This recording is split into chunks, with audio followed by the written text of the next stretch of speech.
সনৎবাবু primary স্কুলের প্রধান শিক্ষক। বাড়ি থেকে বিদ্যালয়ের দূরত্ব ৭ কিলোমিটার। একদম নির্জন রাস্তার উপর দিয়ে যেতে হয় তার স্কুলে। বাড়ি থেকে স্কুলে যাওয়ার রাস্তায় কোনো রকম যানবাহন ছিল না। সনৎবাবু সজ্জন মানুষ। প্রায় প্রতিদিন ওনাকে কেউ না কেউ বাইক অথবা সাইকেলে লিফট দিয়ে দিতেন। ভাগ্য খারাপ হলে সেদিন ২ পায়ের উপর ভরসা ছাড়া আর কোনো উপায় ছিল না। এত নির্জন জায়গায় কেন যে সরকার স্কুল খোলে? রোজ সকালে স্কুলে বের হওয়ার আগে সনৎবাবু এটাই মনে করেন। একটু একটু করে পরিশ্রমের টাকা জমিয়ে সনৎবাবু একটা স্কুটার কেনেন, হিরো হোন্ডা কোম্পানির পেপড স্কুটি। স্কুটি কেনার পরেই তিনি শপথ নিলেন প্রতিদিন কাউকে না কাউকে লিফট দেবেন, কাউকে মানা করবেন না। কারণ তিনি জানতেন যখন কেউ লিফট দিতে মানা করে তখন ভীষণ লজ্জায় পড়ে যেতে হয়। সনৎবাবু যখনই স্কুলে যেতেন কাউকে না কাউকে পিছনে বসিয়ে নিতেন। ফেরার সময়ও যে কোনো মানুষকে লিফট দিতেন। একদিন স্কুল থেকে ফেরার পথে একজন অচেনা ব্যক্তি হাত দেখান। সনৎবাবু স্কুটি থামিয়ে তাকে পিছনে বসিয়ে নেন। কিছু দূর যাওয়ার পর অজ্ঞাত পরিচয় মানুষটি সনৎবাবুর পিঠে ছুরি ঠেকিয়ে বলে, কাছে যত টাকা আছে আর এই স্কুটার আমাকে দিয়ে দাও, না হলে তোমাকে মেরে ফেলব। সনৎবাবু ভীষণ ভয় পেয়ে গেলেন। টাকা পয়সা তেমন কিছু ছিল না, কিন্তু কষ্টার্জিত উপার্জন জমা করে অনেক আশা নিয়ে তিনি এই স্কুটিটি কিনেছেন। যাই হোক, নিরুপায় হয়ে সনৎবাবু অজ্ঞাত পরিচয় মানুষটিকে স্কুটি দিয়ে বললেন, স্কুটি নিয়ে যান, কিন্তু আমার একটা অনুরোধ রইল। চোর বলে, বলুন। সনৎবাবু বললেন, তুমি কোনো দিন কাউকে বলবে না এই স্কুটি কোথা থেকে এবং কিভাবে তুমি পেয়েছো। আমিও থানায় রিপোর্ট করব না।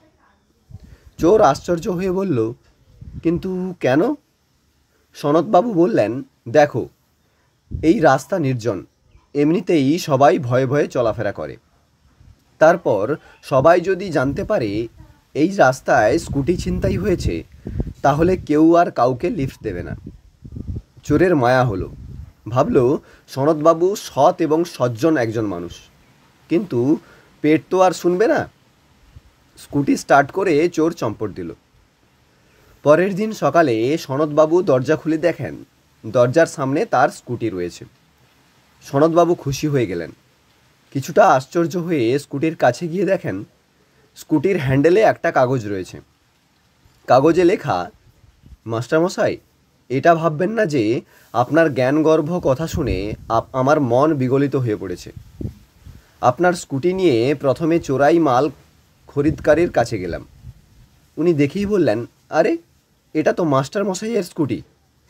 বললাম, হ্যাঁ, ঠিকই বলেছেন, মাস্টারমশাই আমাকে বিশেষ কাজে বাজারে পাঠিয়েছেন বলে তৎক্ষণাৎ সেখান থেকে চম্পট দিলাম। সারাদিন কিছু খাওয়া হয়নি। মিষ্টির দোকানে কিছু খেতে গেলাম। দোকানদার বলল, আরে, মাস্টারমশাইয়ের স্কুটি নিয়ে কোথায় ঘুরছো? বললাম, হ্যাঁ, মাস্টারমশাইয়ের বাড়িতে অতিথি এসেছে, তাই মিষ্টি কিনতে গেলাম।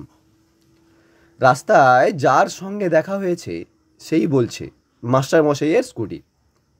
ভাবলাম এলাকার বাইরে কোথাও গিয়ে বিক্রি করতে হবে। এলাকার বর্ডারে পুলিশ চেকিং চলছিল। পুলিশ বলল, আরে, মাস্টারমশাইয়ের স্কুটি নিয়ে কোথায় চলেছ? পুলিশ আমার দিকে তেড়ে আসছে দেখে কোনো রকমে স্কুটি নিয়ে চলে এলাম। পুলিশের হাতে ধরা পড়লে আমার 12টা বাজিয়ে দিত। মহাশয়, এটা আপনার স্কুটি নাকি মুকেশ আম্বানির রোলস রয়েস সেটাই বুঝতে পারলাম না। গোটা এলাকার মানুষ চেনে এটা মাস্টারমশাইয়ের স্কুটি। আপনার জিনিস আপনার কাছেই রেখে গেলাম। এটা চুরি করে কত মারাত্মক ভুল করে ফেলেছি আপনাকে বোঝাতে পারবো না। এই ভুলের খেসারত বাবদ আপনার স্কুটিতে ফুল ট্যাঙ্ক তেল ভরে দিলাম। চিঠিটা পড়ে সনৎবাবু হেসে উঠলেন, বললেন, ভালো কাজ করলে অবশ্যই ভালো প্রতিদান পাওয়া যাবে।